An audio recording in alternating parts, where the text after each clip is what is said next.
we seek death and life and keep reincarnating into human bodies? Well, yes, samsara, but it's not always human body. Yeah.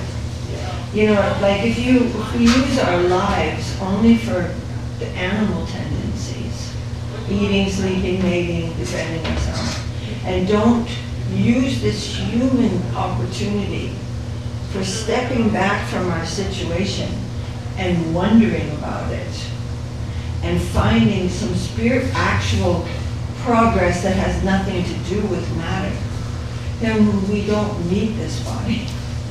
And we won't get a human body next time. And some of the options available to human life, because free will is awakened in human life. But if we don't have the association of great souls, then we don't realize what that free will is possible to attain, right? So now we're just using our free will, whether I'm going to shop at Marshall's or I'm going to shop at TJ Maxx, you know. But there are great choices to be made for the soul in human body. But some of this is Mara, you know Maya. This is Maya. And Maya's friend, please forgive me, I'm a horrible Haley, like please call her Haley. And this is Srimad Dandavat. And this is Sudarshan. This is Sudarshan? You know each other. Oh, okay. Oh, you already met each other? Okay. So that's that. So human life has got huge potential. But if it's not used for that potential, then it's basically like, what do you need it for? You won't get that again for a while. And some of the things we can do in human life can bring us down to so far I feel that, yeah. that we don't even get birth on this planet. We get birth in the lower planet. Or, It's because of the karma that we created in What's this nice? life. yeah, because the actions that humans do are sometimes not even found in the animals So, of this. but following this path is so that you get higher. Yeah, This path is actually not material. yeah. So in Well, I don't want to reincarnate on Earth again. No, you don't. That's a That's wise, perceptive. it's a wise decision. I do. I I think that there's many times. I think I've done it too many times. But if you begin this path, you may be born many times in human life, Mhm. but you will begin where you left off. Because human progress is, actual spiritual progress is never lost. Whereas everything else you get in this life, you can't keep it. But spiritual progress you can keep, because it's to do with you as an actual soul. So we're not so much looking that I won't be here in this world, but what will I do? How will I make actual progress? So I can move from here. And so, so we have to be really, really careful that we don't go down in this life, but that we go up. And then there's religion. And religion is just saying, it's given by the sages in the form of scripture, and they're just trying to keep us from getting into tremendous amounts of trouble within this material plane. It doesn't go to the spiritual plane, but it can go to higher levels of material consciousness. But even when you leave those levels, you still don't know who you are. So real spiritual life, real self-realization is 100% beyond matter. And the Bhagavad-Gita goes from those basic planes all the way up to very divine planes. Because that's why it is the quintessential yoga scripture. And bhakti is the highest yoga given in the scripture. It is the conclusion of Gita. I think you mentioned sages. Are they considered sages? What was that? Are they considered sages? You mentioned sages. You mean all these different yogas? Yeah. But they all have one purpose, and that's to come to pure devotion. So yoga is meant to awaken love of God. but we can go straight there. We don't have to go through all these different ones. Hare Krishna. And this is little Narada Muni here. And his grandma, Raikishore, and his mama, Vinodini. And his great grandmother. You're the great grandma? Wow. 4 generations in a row. Oh, how sweet. And this is my Urima, Purushottam, of course you know Maya, and please tell me again, it takes me. Haley. Haley. Just say Haley's comment. Haley's comment. It's your Oh, comment. Haley's comment, oh, I'll try to remember that. Okay. So we Are were you just- related to the discoverer? I am not, it's actually Robert Halley, but Oh, I okay, have an right. affinity Okay. for Oh, of Robert course, that's your Halley. first name. What am I saying? I wish. Cool. And so there's so many things to learn, really. And we're going to begin, every week, we read a different chapter, the next chapter, and then we start all over again. We've been doing this for about 16 years. I think she's gonna love it. You're gonna love it. Yeah. So have you ever, you never read Gita or anything? No, I've worked with different kirtan teachers in Costa Rica Oh, and wow. Colorado, Oh my but gosh. the student of life, I would say I'm still very young, you know. And there's a lot, there's a big adventure in Bhagavad Gita. We've been reading it week Did after you already week. have a kirtan with them? No, we didn't, we were. Okay, let's, slid it's right almost into 7 our o'clock, let's. discussion. Is Over. this? Huh? This is, okay. So Yeah, it's both this of is Srila Bhakti Sundar Govinda Deva Swami Maharaj, Bhakti Rakak Shrita Deva Swami Maharaj. This is Srila A.C. Bhaktivedanta Swami Prabhupada, Srila Bhakti Siddhanta Saraswati Thakur, Srila Gaura Kishore Das Babaji, Srila Bhakti Thakur, Srila Jagannath Das Babaji. And these are the most recent of these gurus in this line. It's a very pure line. Srila Prabhupada came to New York in 1965, and from him we got connected with Krishna consciousness. In me, 1969. So you should be here with the microphone. Okay. Or we can bring the Let's microphone. just, let's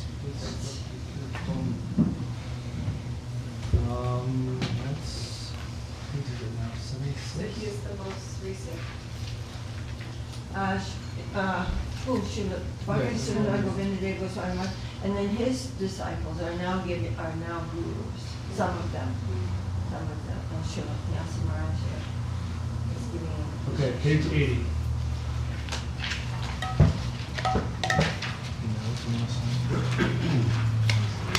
Yeah.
Vaishnava Mahatmya Giti, Vijay, page 80.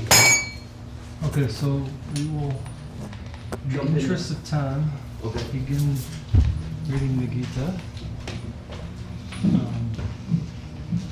Do you have a, oh, you have a book, okay.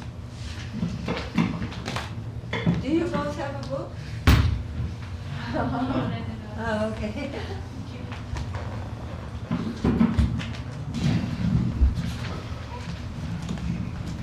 Would you like to share? No? Okay. Okay. So we just sang a kirtan, worshiping Shri Guru.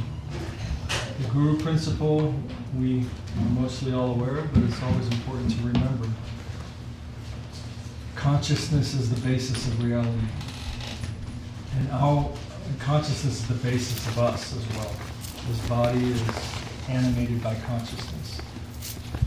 And when the soul has need, real need for truth, then Guru comes.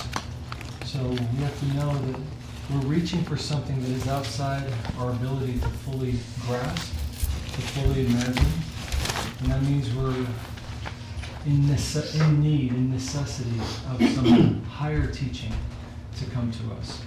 So when we begin to read a high scripture like Srimad Bhagavad-Gita, we always acknowledge that real understanding, the real insight, the realization is coming from a higher place, and that's coming from Guru. So always we begin with a prayer to Guru, and then to read Srimad Bhagavad-Gita. So for those of you who were not here last week, Hey Sue, maybe we should shift around so you can face everybody. okay. Oh, you got it, okay.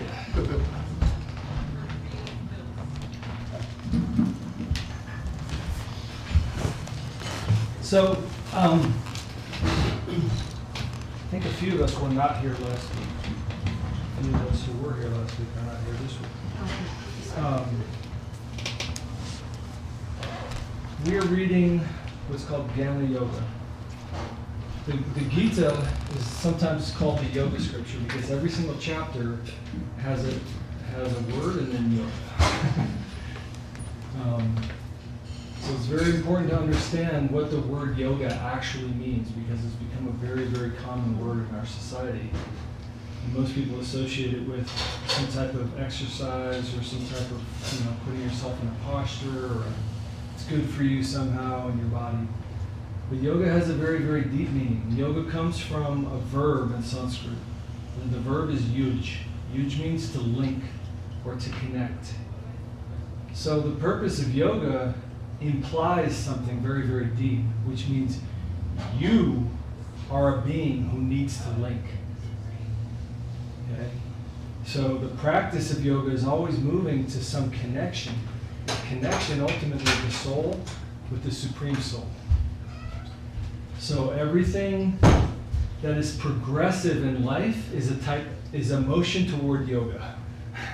Anything that's actually meaningful in life is a motion toward yoga, toward real connection, not some type of superficial existence, or we're putting on a show for others, and having exploitive relationships for a little while, and trying to accumulate some stuff, and then dying. That's not yoga. Yoga has some deep expression of our soul's necessity to connect with the infinite. So we read the first chapter, which is called Karma Yoga. And Karma Yoga is a very, very steep, hill to climb on the first. It's the first part of the journey, and it's like straight up. And Karma Yoga essentially means that all of our activities should be offered as a sacrifice, without attachment to result. And in so doing, we move toward freedom. We move toward actual connection. Actual connection means I'm offering myself. So Karma Yoga means offer your actions. When you offer your actions, you're not asking for something in return, right? It's like if I really care about you and I say, do you want, chocolate ice cream? And you're like, chocolate? And I'm like, no, you want strawberry? Like, I'm not mad that I asked you chocolate and you're like, no, I want chocolate. It's like, you're not attached to the result, you're just offering. You're offering your life, you're offering your actions. So this is what Krishna tells Arjuna to do. You have to move into Karma Yoga. You have to start your activities of life and every component of your life as an offering. Do what you're supposed to do. Do the duty that's in front of you attentively, as perfectly as you can, without attachment. That's Karma Yoga. And that's the first chapter of Gita. And you're like, wow, okay. Because it's a very, very wonderful idea and a very, very difficult idea. And chapter 4, we're reading, and this is the next step. It's Jnana Yoga. Jnana means knowledge. Jnana means the capacity that we have to obtain wisdom, to use our intellect, to fill our consciousness with some true knowledge, some deep knowledge. And you can say Jnana Yoga is actual proper understanding of our place within reality. So just as Karma Yoga is saying, hey, you have to start offering your actions, Jnana Yoga is saying, understand you exist because you are a contributor to reality. You exist as a participant in a great wave, a great dance. Okay? And you have to start to live your life like this. Right? Embrace sacrifice. So we just got done finishing a very beautiful poetic set of verses, which we read last week, so I won't read them again. But Krishna's going through so many different types of sacrifices. And, like so many aspects of sacrifice, like pranayama, offering the ascending airs into the descending airs, right? That's a type of sacrifice. Sitting and reading the Gita, that's a knowledge sacrifice. You could be doing anything right now. You're choosing to make a sacrifice of your time, your energy, right? Your existence at this moment and receive some divine knowledge. That's a sacrifice, right? Fill your life with sacrifice. And the last verse that we read, if I remember correctly, is the one where Krishna says, if you don't sacrifice, you will have no happiness in this life or the next. So very contrary to what, especially the culture and society we find ourselves in right now, which is saying the more you get, the less if you can get the most while doing the least, then you're the winner, right? It's like, make the smallest sacrifice you can to get the most, right? That's sort of like the paradigm here. But what Krishna's saying is, give of yourself, make sacrifices. Don't be so concerned with outcomes. And you'll find satisfaction, not only in this existence, but in the next existence. So Krishna is covering, there's like 9 yoga processes in the yoga ladder. And the yoga ladder begins with like physical yoga, goes through mental and intellectual type yoga, and mystical yoga, and finally it comes to bhakti yoga, which is like the spiritual yoga. So Krishna is just giving a glimpse of the means through which we can progress. And throughout the Bhagavad Gita, at the end of each chapter, he gives emphasis on the fact that bhakti will bring you to the position of all the different yoga processes, just by properly engaging in learning how to be a servant again, learning how to enter into your real, like, spiritual identity. And that's what Krishna is giving to us. Okay, so the last verse we read was verse 31. Arjuna, foremost of the Kurus, without sacrifice, one cannot attain fulfillment in this world, to say nothing of the next. And these preceding verses are very beautiful. Make a vow, be faithful to it. Maybe do some penance, practice Ashtanga Yoga, that's also a sacrifice. The knowledge sacrifice, breath control, etc., etc. Offer your senses, etc. So many beautiful ways of sacrificing. They're practical in life. Okay, so now we're going to start on verse 32, and we always read the Sanskrit together, and then read the English translation. Evam bahu vidhayagya vitatha brahmano mukhe karmajan vidhitam sarvam evam yatva vimokshayate Jnana parantapa sarvam karma kilam partha jnane samavade tadvidhi pranipatena variprashnena sevaya uvidakshanti te jnanam jnaninas tattvadarshina.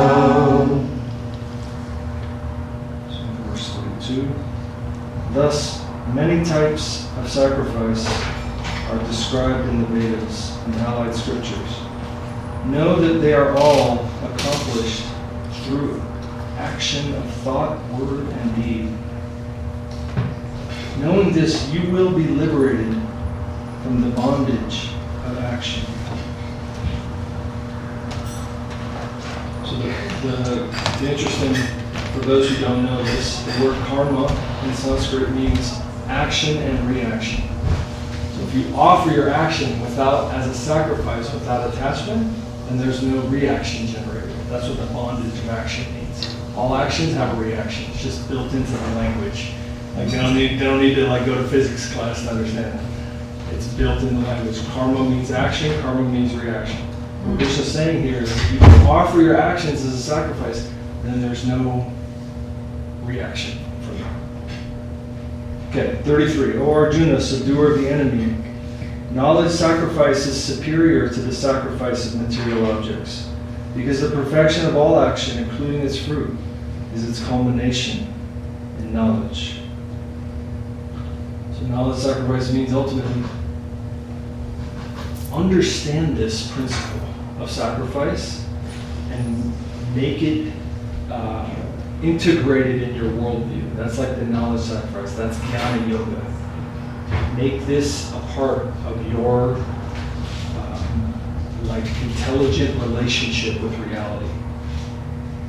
Krishna's saying that's the culmination. The culmination of everything you do is that you know something.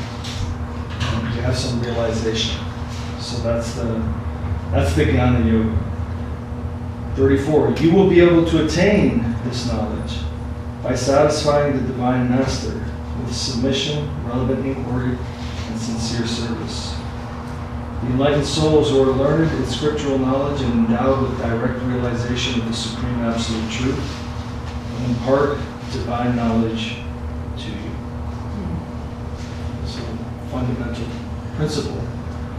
Realization lies within consciousness. And if you can learn from someone who actually has that realization, that can be imparted to you. It's a very direct and you can say shortcut way of actually receiving something that's truly divine. And the relationship with that source of divine knowledge is tadvidhi pranipatena. Pranipata means a submissive approach, not like a conquering approach.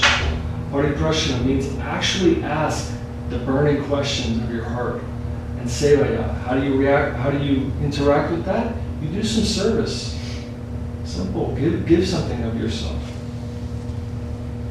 And that divine knowledge can be imparted to you. This like indicates that there's like two systems of knowledge. One system of knowledge is we're searching, we're going up, we're trying to figure it out.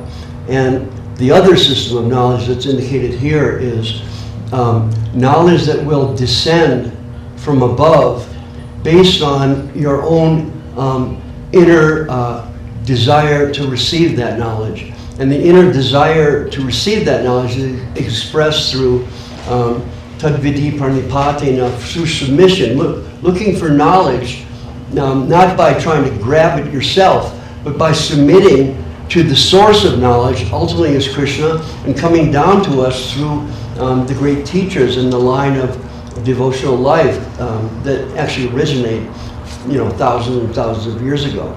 So, to receive knowledge in this way, it's knowledge that is, it's knowledge that stimulates an awakening in ourself to realize that we're spiritual beings, and concomitant with that realization is the understanding that just comes that we, as souls, naturally we're small, and being small, we have a nature, and that nature is to serve the totality. As a part of the whole, we need to serve the whole. That's just a natural understanding of life. And then we learn from Gita that Krishna is the source of the whole, and not only that, he's standing beyond the whole as the supreme source of all existence. So, two kinds of knowledge.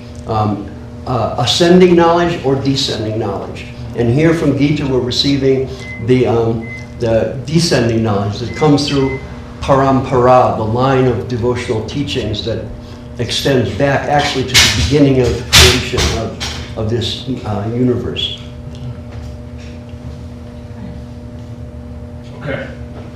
And we can read 35, 36, 37 together, then we generally just pass the mic around and everybody can read English. Okay.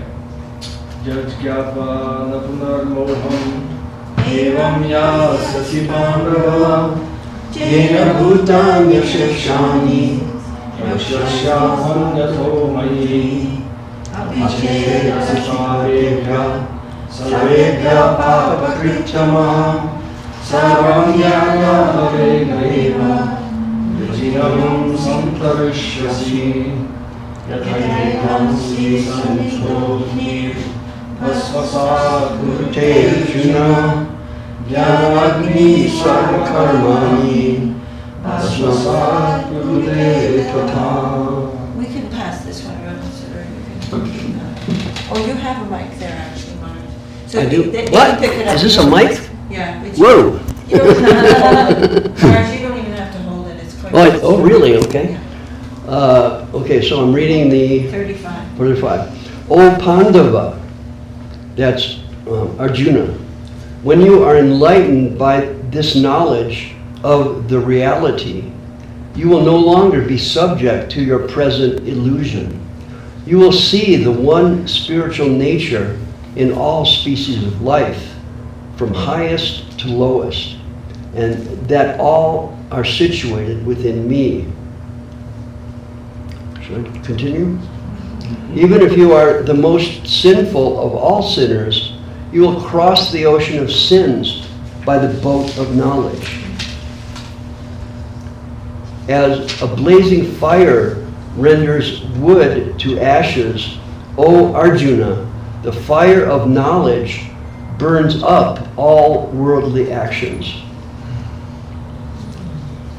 So Krishna is telling us that when this knowledge of reality, when you receive it, and that means not just mentally or intellectually understanding it, but receiving it by deep inner surrender, accepting it as it's descending and awakening the inner spiritual nature in yourself.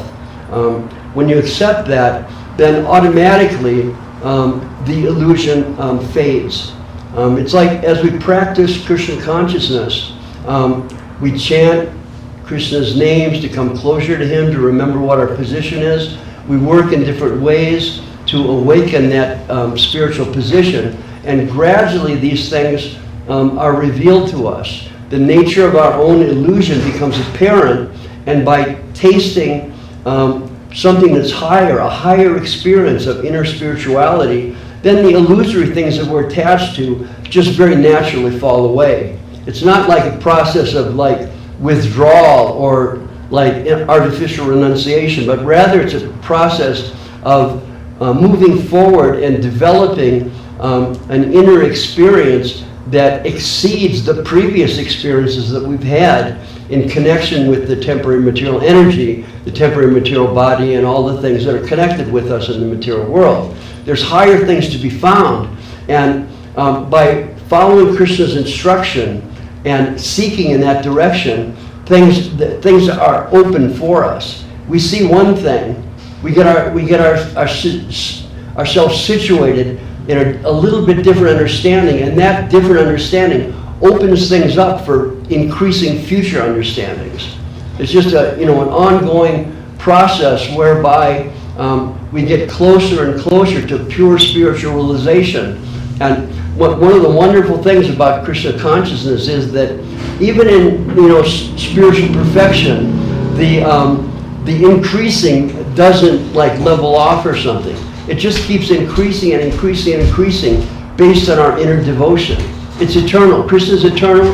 Our relationship is eternal, and the experiences of spiritual surrender to Lord Krishna is also eternal. It just continues and continues and continues, increasing more and more, to the point where we live in a world of spiritual wonder, and it just, even at that point, it just keeps developing and growing. That's like connecting with Krishna, who is unlimited, ever growing, ever loving.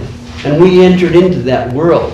So it's beginning now, we can begin to gradually feel that world within, and based on that feeling that we develop, be drawn more and more into it.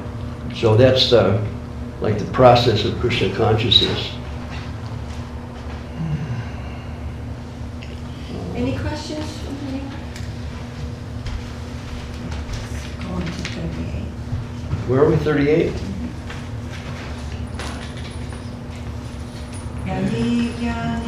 Sadrisham.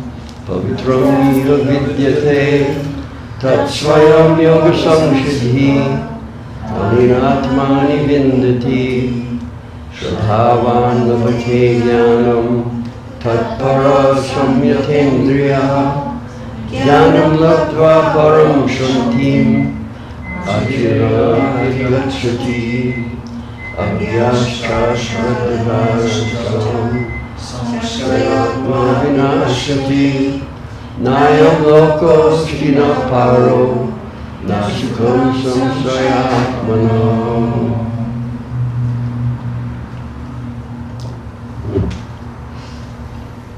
As the blazing fire renders wood to ashes, O Arjuna, so the fire of knowledge burns up all worldly we read that one already. Burns up all worldly action, because knowledge changes our intention. And that divine intention does not connect us and entangle us in the mundane life. In this world there is nothing as pure as knowledge. This means transcendental knowledge. Eventually, a person who has achieved perfection in the yoga of selfless action naturally realizes this knowledge within his heart. It is the devoted, faithful, and sense-controlled person who attains knowledge. Achieving enlightenment, such a person soon attains the supreme peace. The ignorant, faithless, and doubting person is doomed to misfortune.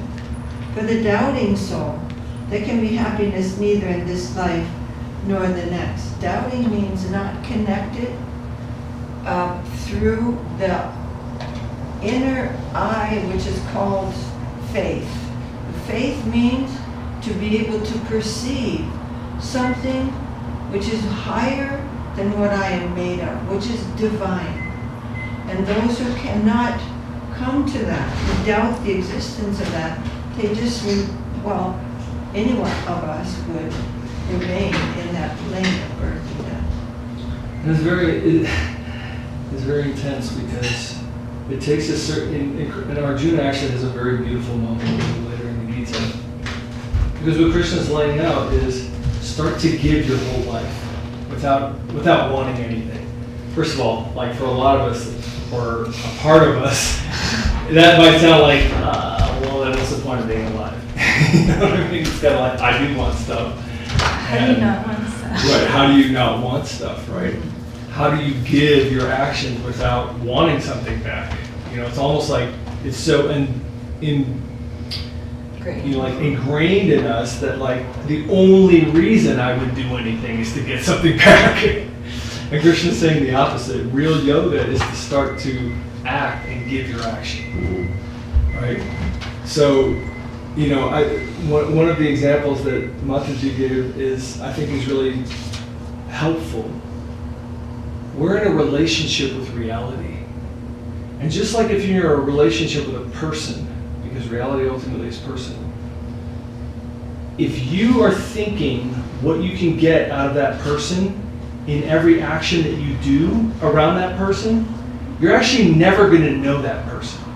You're going to see them simply as an object of your attainment, an object of your gratification, right? And an exploitive person thinks of other people that way. And we know that if you think of other people that way, you're actually never going to truly get to know them, right? So in the same way, if you interact with reality, like reality is an object for you to exploit, you're never going to understand reality.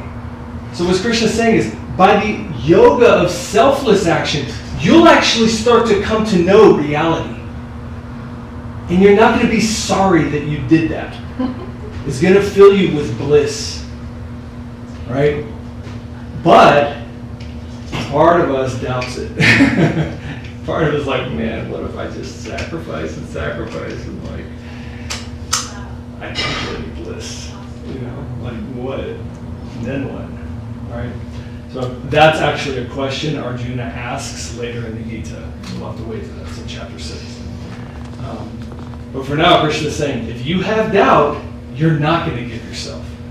And then, you're just going to go down. The only thing that the only good that's coming to you is coming because you gave yourself.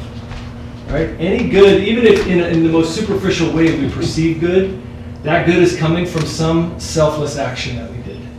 Right? So, Krishna says one thing a couple verses ago, for the sacrificing soul, there's fulfillment in this life and the next. And Krishna says another thing, for the doubting soul, there is no fulfillment in this life nor the next.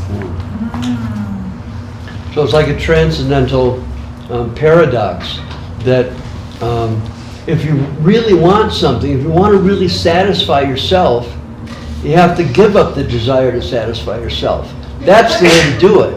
It's not by thinking, oh, if I just get this, if I just do that, if I just find this person, that person, that if I just, learn to give up that desire for selfish motivation. And the way to do that is to learn to motivate ourselves in the direction of the soul, which is in relation to serving Krishna. To, ceasing to serve the temporary and beginning to serve the eternal. That's the essential process of Bhakti Yoga, is to transfer our consciousness from material to spiritual. And it may, we're told it can happen instantaneously, or it may take us some time because we've been entangled in the material world for, as we're told, many, many births. So we have to overcome these attachments through increasingly beginning to act on the spiritual level in relation to our eternal service with Krishna. Okay. Thank you, Marsh. So we will read 41 and 42, which I believe are the last two verses of this chapter.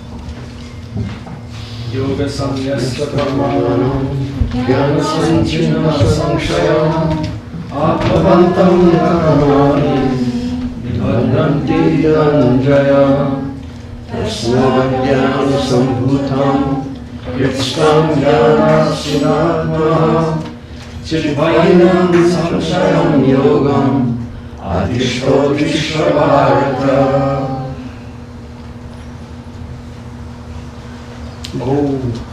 Oh, Dhananjaya, renouncing all worldly actions by following the path of selfless action, one who serves, one who one who severs all his doubts by knowledge and realizes his internal divine nature, can never be bound by action. Therefore, O Bharata, with the sword of knowledge slash to shreds all these doubts in your heart, which are born of ignorance. Take refuge in selfless action and rise for battle.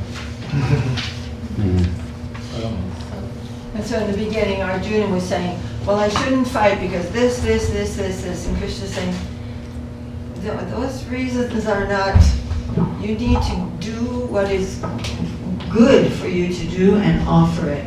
And what the result will be, that's not your problem. Just offer that. Just offer it and be disentangled from this motivation because it's entangling for us. It's a very intense circumstance that the Gita is occurring in. The Gita is occurring right before a major war. And Arjuna is hesitating. He doesn't want to participate in it. And, if we examine our own lives, we can find moments of hesitation. Or maybe we're in a moment of hesitation right now. We find ourselves in the battle of the circumstances that surround us. And, Arjuna is in an actual battle, but we're all in our own battle. And the advice of Krishna is you have to take refuge in this selfless action.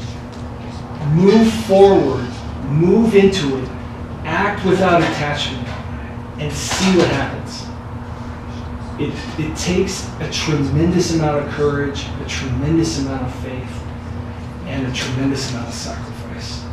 Krishna's saying, don't fear, move into that world of faith and sacrifice. And for Arjuna, he's telling him, slash your doubts, arise and go to battle. So for all of us, we have a similar calling for whatever the battle is that's facing us. Never withdraw, always go forward. Take refuge of sacrifice, take refuge of the action without attachment, and give some action into it. You know? Without attachment. And you will never lose. In fact, Krishna says, you will find fulfillment. That elusive thing that everyone's searching for. You know, trying to fill their aching heart with stuff, the empty hole in their heart with stuff. But it's going to be filled with something far more deeper and divine. Okay, so that is Jnana Yoga. To fill your consciousness with this knowledge, and with that basis, move forward. Have some realization of reality. Then we're moving to, we have a little time, chapter 5. Any comments or thoughts or questions or like, please? I don't know if this question is appropriate to say, but how does that apply in modern times, being that like, I see this as prayer warriors. And as someone who feels deeply, who chooses not to disassociate from the war on the very land that we live on, from the wars overseas, like, how does that apply in the reality that our bodies are in right now? That's a very profound question. I mean, I can give my thought on it if others want to contribute, because I think it's something that we all face, right? Sometimes we can look around the world, and depending on our perspectives, you know, many people have different perspectives. They're seeing one injustice, another person seeing another injustice. And sometimes people fight about who's the actual person, who's the victim of injustice, right? Which is an irony. But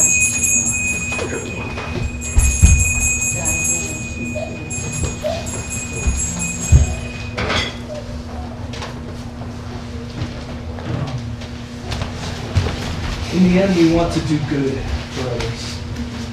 And we want to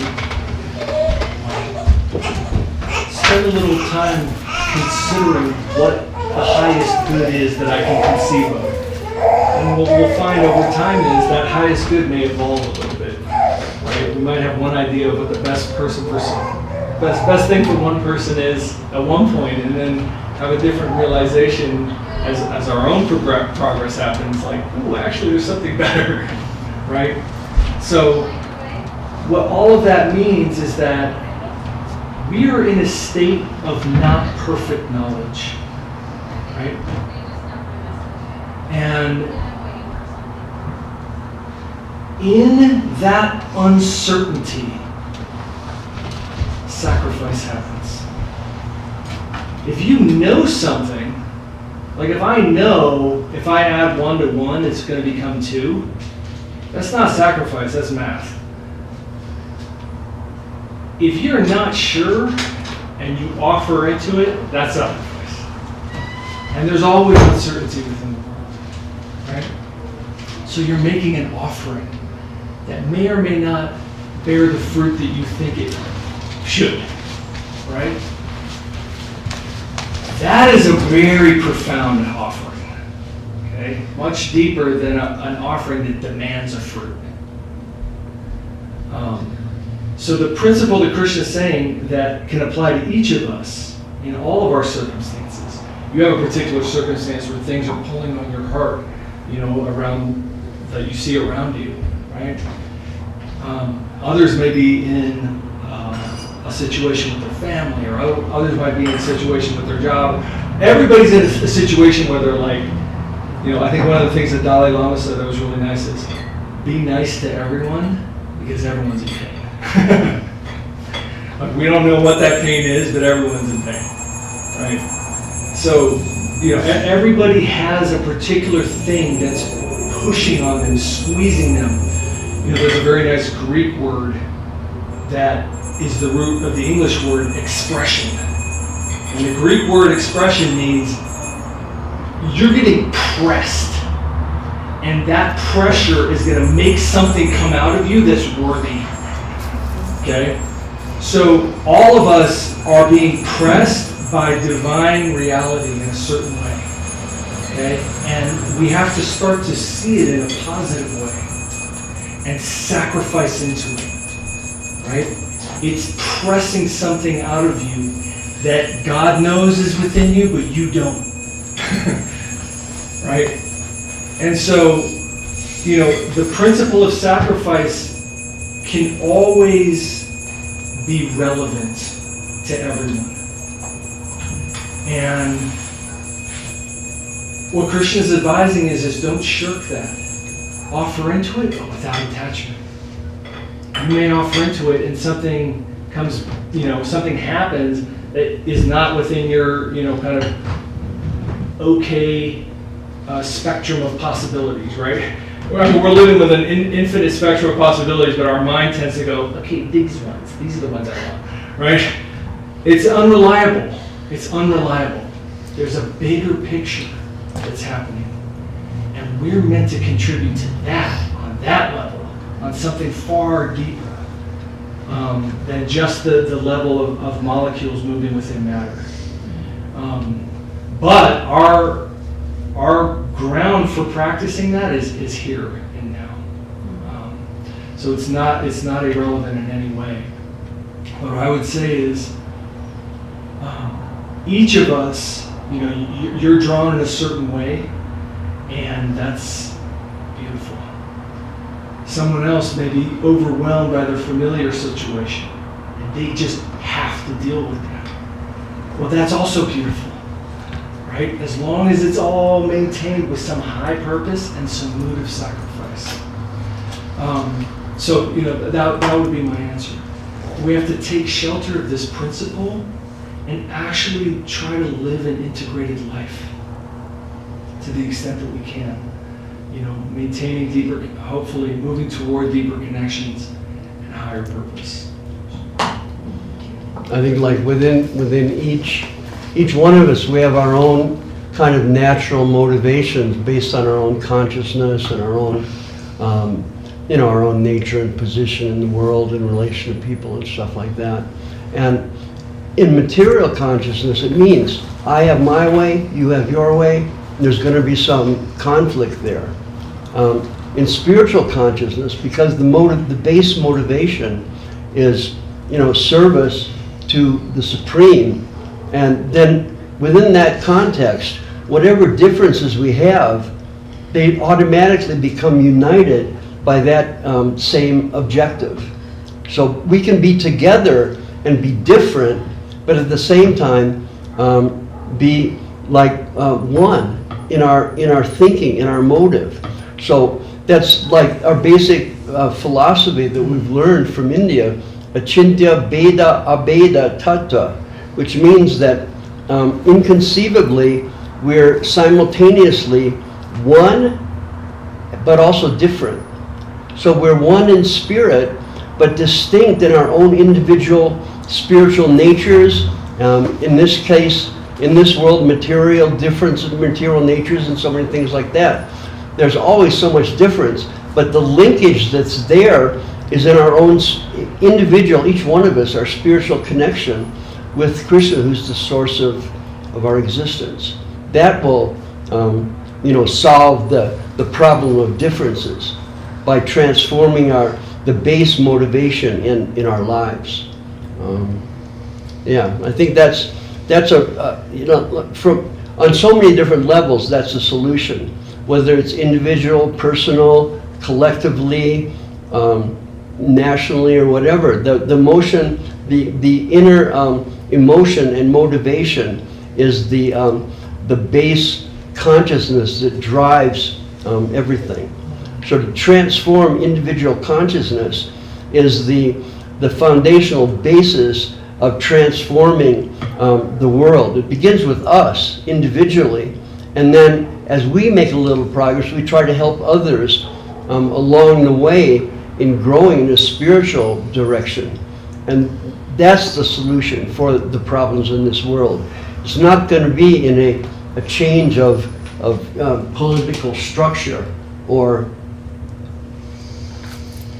any kind of adjustment that comes about as a result of trying to change the circumstances in the material world. It comes from an inner transformation. So that's what the real object of life should be, and that's what our gurus have taught us. They came from India and brought us these ancient teachings, but because they're universal, they can connect with each one of us, even though we're not from India, even though we're whatever place in the planet we may find ourselves. We may have so many different natures and motivations and ideas about politics and all this stuff, but the linkage will be there by a deep spiritual connection, and that comes about individually by ourselves working on our transformation. And as we do that, as we make a little progress, then we try to help others with that. That's like the fortunate position that we can find ourselves in, being able to reach to a genuine transformational solution, even though it may not be like a national political revolution or something. That's in that kind of structural change is not going to make the difference. So we can do what we can on a spiritual level and try to help others in that direction, and that's the way in which we can really utilize the human form of life and the consciousness that we have in the human form of life to help ourselves and to help others. Was this on, the question was on like feeling like some of like the disbalances that are happening in the world? Yeah, she was saying, kind of how do we balance the, if I can rephrase it, and tell me if I got it right. How can we rebalance, how do we balance this non-attachment to outcome with the fact that we're drawn to, make positive changes within the environment? That was a Yes, huge but question. specifically related to like the modern day psychological, spiritual, and physical warfare that's happening both in the U.S. and overseas. As someone who's deeply, does it really make a difference? The spiritual and transformational work that we're doing together. And Yeah. The answer I'm getting is yes. Even though we're not seeing, we have to release the attachment to seeing the outcome. It is making a difference. It's like an ocean. Yeah. And it's very turbulent, and it's by nature turbulent. It's by nature cold, dark, dangerous, turbulent. It's just the nature of the environment of exploitation. It's just, I want this, you want it too, let's see who's going to get it. And it's just unsolvable on that level. But the final solution is, why are we here?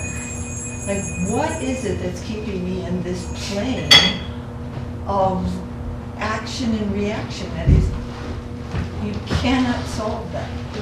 It's just the very nature of that kind of mentality. So finally, the great sages are saying, don't worry about solving the ocean. You can't solve it, it's an ocean. But you must come out of that plane of consciousness, of exploitation, and bring others with you. Find a real solution, not just a temporary, stopgap solution. That's not really going to get fun. You won't find yourself through that, and neither will your friends. Sorry, I just one thing that popped to mind with that question is the scriptures are advocating for what is called guardian ruled consciousness. And there's a very, very nice sentence from one of our teachers that's like, nothing is outside of the organic whole. Because there's some sensation that what's happening shouldn't be happening. And so that like injustice of like what's occurring is feeling like where all of this like sensation is actually arising from. But there's a premise that's saying actually what's happening is exactly what needs to happen for our progress. And we must walk through this kind of thing. And maybe it is a very dark time where the war for the mind is very extreme. Okay, that's the playing field we're on.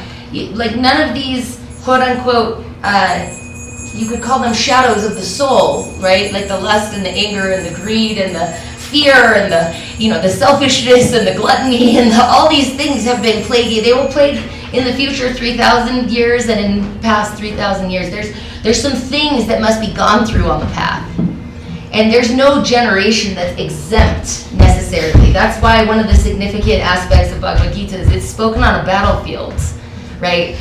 Which is very perfect in its own way.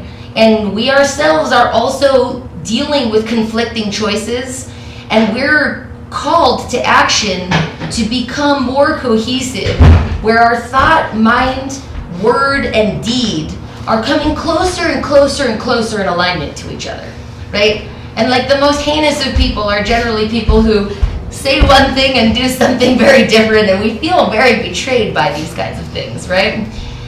And so, but we ourselves are also dissonant kind of things as we're searching for the truth, right? Because we also have our own shadows, right? We're imperfect kind of creatures that are like, something noble's happening, something a little selfish is happening. There's like a little bit of a war in ourselves, what to speak of the external environment. And so this idea of guardian ruled consciousness is very interesting because it's saying that the very source of reality is very affectionate to you. And actually, so much so, what the scriptures are saying is, actually, the source of reality loves you more than you love you, which is a massive premise, right? And so you're going, my job is to learn how to become a lover of reality.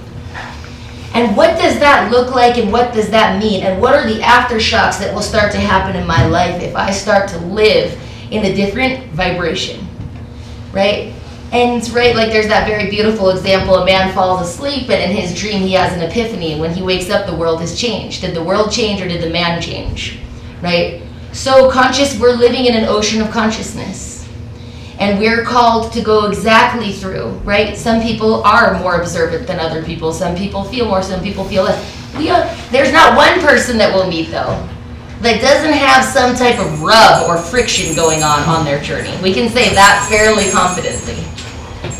And that particular rub is verily the transformation, and generally speaking, something of your path is even hiding in there. So the very obstacle that we're trying to avoid, feeling, going through sensation, has the stepping stone to the future you, who is what? The person who's offered in self-sacrifice becomes purified, something else happens, and then this is kind of like a never-ending process. If you're on the journey towards the infinite, it's probably a little longer than we can conceive, right? And she's probably more wonderful than we could conceive. If we can get consumed with any kind of relationship in this world, to the extent that we can forget to eat, we can forget our job, we can forget anything else that is happening, okay? How could the very source of reality be any less interesting? So this forgetfulness kind of permeates this place that we're in. So there's a practice of remembrance. That's in the scripture. It says, you try to remember him. Your days you're forgetting everything, try to remember him. That's why we practice reading Bhagavad Gita. We're trying to wash over our consciousness with some remembrance. And then you start to go, oh, these things are very beautiful and meaningful. And I have some suspicion, actually, that what's coming towards me has affection for me. But I also have some courage. And I will go forth with that as my hypothesis. And we can see with our own scientific experiment, what does your life look like?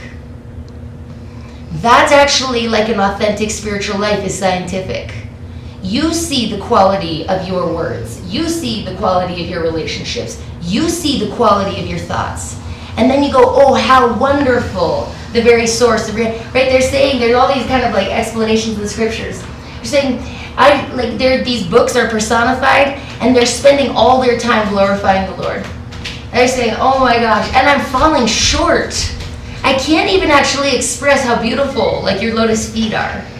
That's really like the kind of language that they're using. They're saying cooling like 10,000 moons. Your feet are so beautiful that like I feel like wanting a kingdom is like ashes. That's like the kind of sensation that comes up in some of these old prayers. So how wonderful must be the source of reality, and how forgetful we are. And so then there's this very brave kind of and then you go, oh, I'm placed in this time. And that's the adventure that I'm called to walk through. Very dark times. And you know what? When we read the stories of the saints, they're going through harrowing kinds of times. Oftentimes, we would probably not know who they were would it not be revealed by the circumstances being so rough, right? Because what does the environment ultimately do? It reveals you, right? So that what do they say, like money, what does it do? It just like reveals the neurosis inside of the person. So like, you know, if you give someone with some very terrible qualities a lot of money, it just reveals that they're really, really difficult and probably kind of bad. You give someone who doesn't really like full of desire, that's not like a thing that's going to like turn them in, right? It just reveals you. So difficult circumstances kind of start to uncover us, right? You know, what do they ultimately, they're pushing, oh, what kind of surrender is in this person? What kind of dignity is inside of this person, right? They're just pulling out, and then if there's something negative's coming out, it's just giving you the chance. Hey, you know, you're not as like clever as you think you are. Look in the mirror, okay. And then again, humility has to reveal itself. And it's not, you know, like there's that prayer. It says, I asked God for humility. He gave me experiences to not be proud of, right? So it's like humility always arrives in its own mysterious manner, but it's such a esteemed quality in the world of surrender, in the world of scriptures, that they say humility is the one thing or one of the few expressions of the heart that has the ability to pull the attention of the upper world. It won't be by your beauty, you won't seduce the infinite, it won't be by your mental machinations, you won't manipulate the infinite. That's not interesting, right? All of the things that the external world will reward you for, that is not the strategy towards actually falling in love and going on the quest of love divine. But humility is so breathtaking and so astonishing and heart like cracking that there is a response. Because ultimately the word yoga means reciprocal, right? There is some connection that's happening. You're never alone. The entire environment is completely alive and reciprocating. Right? So this guardian ruled consciousness, it's a very beautiful concept, really kind of illuminated by Srila Sridhar Maharaj, who's one of our teachers. It's a nice and very healing meditation. This whole environment, nothing is outside of the whole. The very source of reality loves me more than I love myself, and I will courageously walk into whatever this next chapter is, knowing that there's some affection that's hiding in this circumstance.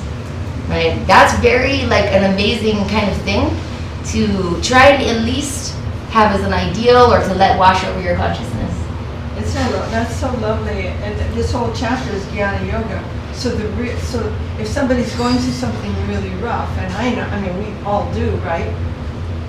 And then, but the real, if reality is so magnanimous that every circumstance is actually trying to remove something from me, which is called abhadra, or ungentle. And like Rai was saying, to bring me to the plane of humility, then what is the problem? We don't know this. And simply by this knowledge that this is good for me, that I can bow down to this circumstance, and that the Lord will show me, see, I'm bringing you to me, you can see this, then that's the only thing missing in the whole world, is knowing that. It's the solution to every problem, under all circumstance, and for all living beings. I can feel that in my heart. Thank you for that beautiful, sincere question. Sparked a wonderful discussion. Is there any other, it's 8 o'clock now, if there's any other topic or question or on anyone's mind, We can talk about that, otherwise we can Sing Hari. stop for today. We made it through chapter 4. All right. Can we sing Hari Hari? Again, no, we're going to sing it now. Jnana Yoga, Ki Jai. Jai Srimad Bhagavad-Gita Upanishad Ki Jai. Jai Om Vishwapala Shiva Bhakti Shiva Govinda Dev Goswami Maharaj Ki Jai. Joy. Bhakti Rakshata Shri Bhakti Goswami Maharaj Ki Jai. Joy. Jai Shri Krishna Arjuna Ki Jai. Shri Kurukshetra Dham Ki Jai. All beautiful souls participating in Gita tonight. Ki Jai. Bhakti Vidyadhyas Maharaj Ki Jai. Bhakti Swami Maharaj Ki Jai. And right. 66. On a different page now. It's 66. Oh, is this 60? Oh, it's 60. Hari Haraya Nama Krishna Yadavaya Namaha Hare Nama Krishna, Yadavaya Namaha. Yadavaya Madhavaya Keshavaya Namaha Yadavaya Madhavaya Keshavaya Namaha. Gopal Govindaya Shimadhusudan Gopal Govindaya Shimadhusudan. Giridhari Gopinath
Kama Mahaprasad ki jai. Jai. Shri Harinam Sankirtan ki, Jai. Shri Shri Guru Gaurachandra Giriraj Ji ki, Jai. Shri Bhakti Sundar Govinda Dev Goswami Maharaj ki, Jai. Shri Bhakti Rakshira Dev Goswami Maharaj ki, Jai. Shri Rupanuga Guru Varga ki, Jai. Shri Bhagavad-Gita class ki, Jai. Jai. Jai. All the darlings here tonight, please. Haribo. Prove. Sir, Could you give me a plate of prasadam and take me home? Do you have a car? I do not have a car. Oh, maybe. Hey, Parush. Okay. Can you grab the prasadam? Oh, yes. Thank you, bro. Wow. Your Grace. Is that right? It's not great? Oh, that's what I was thinking.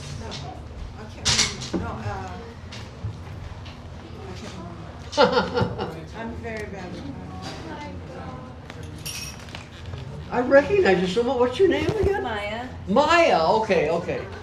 There's Maya and there's Grace. You look similar. Really? Yeah. I don't think I've met Grace. Yeah. She comes a lot. I was thinking you were What was Grace. your name again? My name is Nyasi Maharaj, Nyasi Swami. Bhakti Vigraha Nyasi is my sannyas monk name, Okay. which we get after we take sannyas, which So everybody what should does I run. call you? Just Nyasi Swami, Nyasi Maharaj. Yeah. Did I say that right? Yeah, cool. Oh, that's a beautiful name. Yeah, I mean, you've actually got a Sanskritic name. Not cool, huh? Yeah. Not an accident as far as I can see. It wasn't an accident. It was very intentional. Really? I changed my name. Yeah. Oh, cool. Yeah. Very nice. All right. That's really cool to hear. Yeah. Good for you. Really nice to see you. You look so familiar. I'm thinking, why is this thing Well, I I've don't been know. here the last 2 weeks. Yeah, okay. Thanks for seeing me. Yeah, cool to see you. Yeah. So I guess I'm gonna have prasadam outside. These ones go down here, What's happening with prasadam? You know, Shiva? and the songbooks are here. And Where's it ready to take? Okay.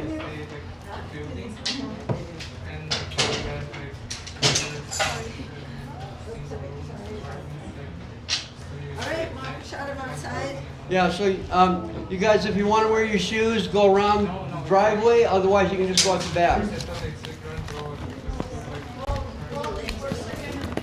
Oh, you're serving in the kitchen. Oh, okay. Yeah. I don't know. I'm not up with this. Yeah. Okay. Sometimes they serve outside. Huh? So one time they served outside. Yeah. It's usually on Sunday when there's like a little more people here. Okay. Nice to see you. Wow. Are you going to stay for some prasad? Yeah. Yeah, we did not know. Huh? Yeah, we did not know. So. Yeah. Just a little, even if you just take a little bit. Because it's special food that's offered to our deity. So it's really nice if you can take even a little bit. But yeah, it'll be outside. No, in the kitchen. You can go to the kitchen and get plates. Will you eat one though, or no? Yeah, I can. Yes. Okay, Yeah. great. Please. That's the same. Would you like to eat? Maharaj, you just like. Oh, cool. Thank you. Where's Parush? Does he go outside? Purush. Probably did. Haribo.